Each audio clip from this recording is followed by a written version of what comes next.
Good evening, gospel revolutionaries around this whole world. This is Michael Lilborn Williams coming to you live from Clarksville, Tennessee. I guess you could call this the bonus room also. We use it for everything. We appreciate you joining in this evening, this Tuesday evening, for this brief study. We're going to read through Malachi chapter 4. We're going to go through the whole chapter. But it's only 6 verses. Yeah, 6 verses. So hang in there. This shouldn't be too tough. The things that we've been learning so amazingly as we've gone through and translated the 1 Corinthians and then the research that Daniel and I are doing now through the teachings and the commandments of Christ have really been pointed in a certain direction. Now, what that has pointed to through all of this has been that all of the, just like with the wheat and the tares, remember how we went through there and Daniel helped us understand that so much better. And we saw that what God removed wasn't the wheat or the tares, but he removed the iniquity out of all of this and brought everything into the harvest. And we go into this, the second part of that. We had a question, and you're going to be hearing the answer to that question on Friday. So stay tuned to that, about it actually being people. So we did address that, and that will be in your mailbox. So be sure and wait for it. It's really good stuff. But we also learned then in 1 Corinthians about the temple. And know ye not, ye are the temple, and that if there's anything that defiles the temple, the implication, according to the translation, is that God will destroy the temple if there's anything that is unclean or impure in it. Well, first off, that just defies everything that we know about the temple. God has never destroyed his own temple. That has never been the case. But God has always destroyed things out of the temple. And that's exactly what the context of that teaching in 1 Corinthians tells us is about this magnificent point of the work of the cross. Just how great is the work of the cross? Just how great? Greater than you can possibly imagine. No matter who tries to diminish the work of the cross or the blood of Christ, that it could be in the blood of any man, these things are lies. They're not truth at all. Now, I know that the people saying them aren't deliberately trying to lie to you, but they've become persuaded of something that just simply is not in the scriptures. But you don't need the scriptures anyway, according to them. So we have found out that the scriptures are vitally important in understanding the real truth of the gospel. And what the scriptures do is magnifies the, number one, what the cross was all about and the accomplishments of the cross. It seems that nobody is taking into consideration the full and a glorious finished work of the cross. Even in Christianity, they're trying so hard to take the things that Jesus has already finished and still got people dealing with sin, still got people trying to please God, still got people trying to avoid hell, of which there's not a word of in the entire Bible. Yeah, you need to go look at some of those words. Go back to Daniel's research that he did. We put one post of one of his sessions that he did on the subject of hell, and go back and listen to that again in its context. It's absolutely fantastic. Amazing that people's lives are controlled by something that's not even in the Bible. It's just not there, folks. I taught it for many years, and then to come to the point to realize that word, meaning what we teach it to mean, just is not in the Bible at all. Zip. Rejoice. I know that the common thread out there of thought is that without threat, we're just not going to be good people. If somebody's not just threatening us with hell, fire, and damnation, you're going to be getting involved in sex, drugs, and rock and roll. Man, you're just going to roll in it. You're not going to have any restraint that the threat of hell is the only thing that keeps you from raising hell in life. And that just isn't true. I haven't been under the threat of punishment at all. And I'm rather boring, actually. Good grandpa, but I'm very boring. When it comes to all of the things that people say you go crazy and do if you don't have the threat of displeasing God and hell hanging over you. We have good news for you. The work of the cross did it all. And it was so intricate how that the work of the cross took all of these prescribed judgments and at the striking point of the work of the cross, how that everything that God said he was going to destroy, this person, that person, everybody was under judgment. And at the last second, it's like he removed all of those things from the people, infused those people, all of us, with his righteousness, and removed the wickedness from us and destroyed it. Yes, I'm already excited. I'm going to stop apologizing for that. There's nothing greater than that work of the cross. Because if Jesus himself did not perform this miraculous work, you do have to be able to find a kind of nice God. You're going to have to throw away the scriptures. You're going to have to throw away not just the Hebrew scriptures, you're going to have to also throw away the New Testament.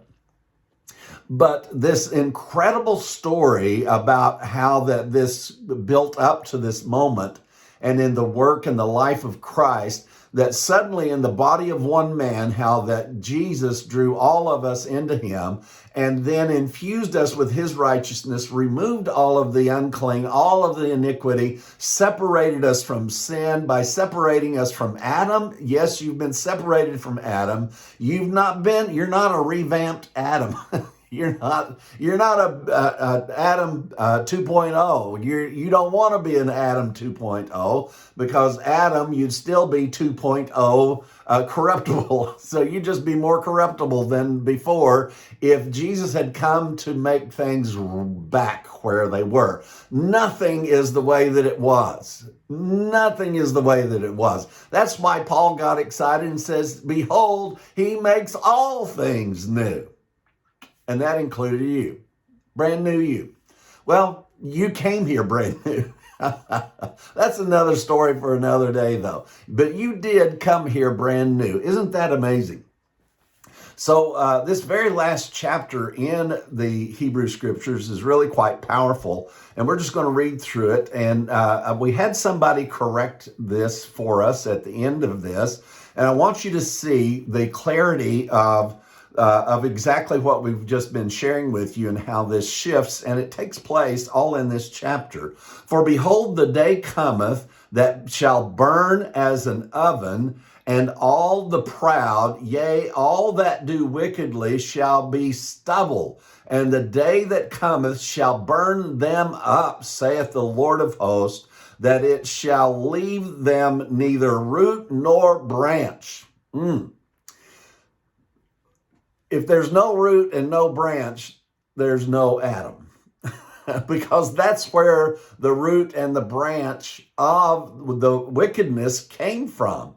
But here he's saying that this thing called wickedness was going to be completely consumed, even the very root and the very branch of it. In verse 2, he says, "But unto you that fear my name shall the Son of Righteousness arise with healing in his wings, and you shall go forth and grow up as calves of the stall." Now, the remedy for this is already being presented. And he's saying that the Son of Righteousness will arise with healing in his wings. Oh, yes, we're going to have a altar call, and Benny Hinn's going to push everybody down, and everybody's going to be well. That's not what this is talking about. Even what we went through in Matthew, where it speaks of how Jesus empowered the disciples to go out and heal the sick, cleanse the leper, and raise the dead, that was done specifically to get people's attention drawn to the fact that the kingdom of God was at hand. And in fact, if you use that as a promise that healing is a promise, you're going to have to disqualify yourself, because Jesus said specifically, don't go to any Gentiles, don't go to any Samaritans. This is for the Jews only. Now, some of our Jews only friends, Israel only friends, they misconstrue this completely. This is before the cross. Everything, remember, everything changed at the cross. He says in verse 3, and you shall tread down the wicked. Oh, yeah, isn't it nice? We're just going to tread down all them wicked people. And they shall be as ashes under the soles of your feet in the day that I shall do this, saith the Lord of hosts.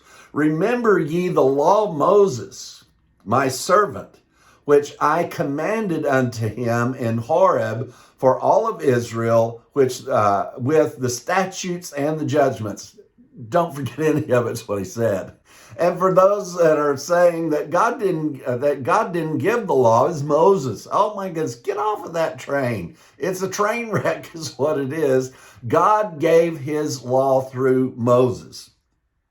And here as Malachi, unless Malachi I guess if one got it wrong, I guess they all had to get it wrong.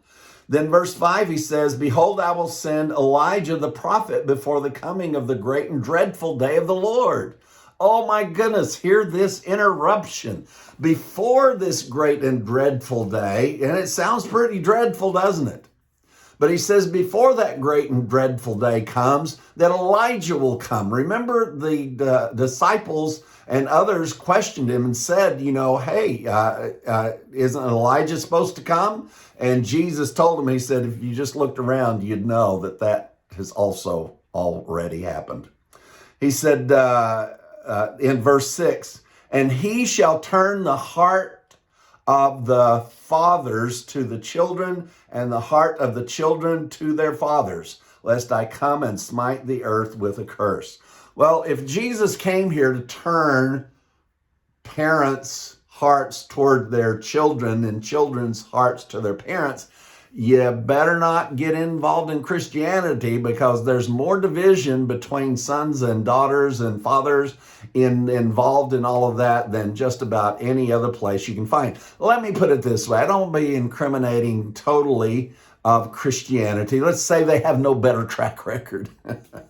There is no better track record of the relationships between fathers and their children. There is just no better track record. There's some Christian families that they have good relationships between fathers and their children, and some of them it's just a disaster, and many times caused by the very doctrines that they picked up in church. He says, but what we had pointed out to us, and I called Daniel to have him remind me, and but what we found out, and then I jumped on to see if this was correct, and the term here, and he shall turn the heart of the fathers, that the term, the plural term here is out of context, because this is talking about what Father God. Now remember, God was the father of all creation, including people. But God did not become a father of sons until the cross, because Jesus was the first begotten of the Father. There's a difference between being the father of creation, as I've given you the example before. Henry Ford was the father of the auto industry, but that doesn't make cars Henry Ford's children. Doesn't make them his sons. And that's the very same situation we were in as with God and the Father. And then there was, of course, the conflict that is recorded here. Now, many people want to dismiss that, but I'd rather accept the conflict and then accept the conflict resolution. But see, if you don't accept that the conflict was there, you're going to have to diminish the resolution. What was the resolution? What was the answer for all of this? The answer for all of this was Jesus Christ, who would come and extract all human beings out of this thing called wickedness, and extract us from law, extract us from the seed of Adam, and place us in his righteousness. And the Son of God, the Christ himself, rose with healing. What was the healing? The healing was righteousness. What we always needed was righteousness. And this world was never righteous. There was none righteous, no, not one, until Jesus Christ rose from the dead. And that changed everything. So how important was the cross? How magnificent, how great was the cross? It's immeasurable, but we do know that these things happened and they are completed.